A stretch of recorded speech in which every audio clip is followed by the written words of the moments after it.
ધાનેરાના વિકાસને હવે પ્રોગ્રેસ મળી છે તેમ ધાનેરામાં 2021માં ઓપનિંગ થયેલા પુલની સ્ટ્રીટ લાઇટો કાલથી ચાલુ કરવામાં આવી અને ધાનેરા વાસીઓને વિકાસની નવી ભેટ મળી।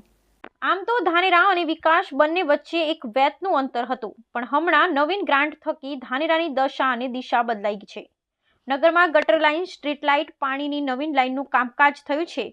બીજી બાજુ ધાનેરાના રેલવે ઓવરબ્રિજની વાત કરવામાં આવે તો 2021માં થયેલ ઓપનિંગ બાદ પુલ પર રાત્રે અંધારપટ હતો। પાલિકા અને નેશનલ હાઈવે વચ્ચે વીજ કનેક્શન મુદ્દે વીજ ગજગ્રહ ચાલતો હતો। પરિણામે રાત્રે પુલ પર અંધારપટ હતો અને જે બાબતે ભાજપ શહેર પ્રમુખ તરુણ મોદી અને મહામંત્રી રાજેશ ત્રિવેદી અને જેબી રાજપૂતે લાઇટ મુદ્દે સતત પાલિકા અને ઉપરી રજૂઆત કરી હતી, જેનું પરિણામ હવે મળી રહ્યું છે। ગઈકાલથી જ પુલ પર લાઇટની ભેટ નગરવાસીઓને મળી છે। સતત આગેવાનોની રજૂઆતને કારણે ધાનેરાના વિકાસના કેટલાક કામો પ્રોગ્રેસમાં છે, તો બીજી બાજુ જૂના સામરવાડા વાળો રસ્તો ચાલુ કરવાની માંગ પણ કરી છે, જે પાલિકાએ પ્રોસેસ ચાલુ કરી દીધી છે। સાથોસાથ હાલ પાલિકાએ નેનાવા 3 રસ્તા પર ફુવારા સર્કલ પર ફુવારા ચાલુ કરી દેતા નગરનો નજારો પણ જોવાલાયક બન્યો છે।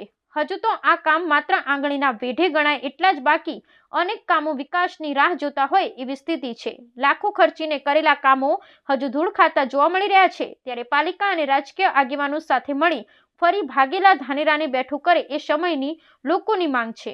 આજે પહેલા તો ધાનેરા નગરવાસીઓને પ્રજાસત્તાક દિવસની ખૂબ ખૂબ શુભેચ્છા।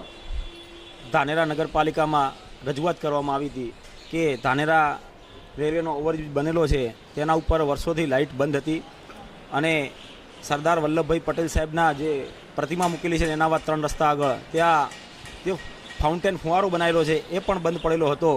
પરંતુ અમારી રજૂઆતને ધ્યાનમાં લઈ ધાનેરા નગરપાલિકાના સીઓ સાહેબ દ્વારા એ રજૂઆતને ધ્યાનમાં લઈને તાત્કાલિક નગરને સુશોભિત ઉઠેરા માટે કરે અને રેલવે બ્રિજ ઉપરની લાઇટો સદંતર ચાલુ કરવામાં આવી અને ફાઉન્ટેન પણ ચાલુ કરવામાં આવ્યો અને આગામી જે રેલવે બ્રિજના હિસાબે મામાનગર અને રેલવેના ઉપરના ભાગના વિસ્તારના લોકોને ધાનેરા શહેરની અંદર આવવા જવા માટે જે તકલીફ પડી રહેલી છે એના અનુસંધાને આજથી વર્ષો જૂનો જે રસ્તો ધાનેરાથી સામરવાડા નીકળતો હતો, જે રેલવે અને રોડ નવો બનવાના હિસાબે અહીંયા જે જૂના રસ્તાની અંદર અવર જવર ઓછી થવાના હિસાબે અહીંયાથી બંધ થઈ ગયો હતો, તેની નગરપાલિકાના સીઓ જોડે રજૂઆત કરીને મામલતદાર સાહેબને રજૂઆત કરવામાં આવી કે આપ આ જૂનો રસ્તો છે તે મધુસૂદન પ્લાઝાથી પાછળથી થાય અને મામાનગરની અંદર નીકળે છે એ રસ્તાની અંદર સર્વે કરે અને એનો નકશો બનાવી અને આપ કલેક્ટર સાહેબશ્રીને મોકલો। જે કલેક્ટર સાહેબ ઉપર રજૂઆત કરે અને આ રસ્તાની અંદર રેલવે નીચેથી અંડરબ્રિજ થાય તો જેના હિસાબે જે આજ નગરના ઉપરના વિસ્તારમાં રહેતા લોકોને અવર જવર માટે જે તકલીફ પડી રહેલી છે એ તકલીફ ઓછી થાય અને નાના વ્હીકલો નીકળી શકે એના માટેની રજૂઆત કરવામાં આવી હતી।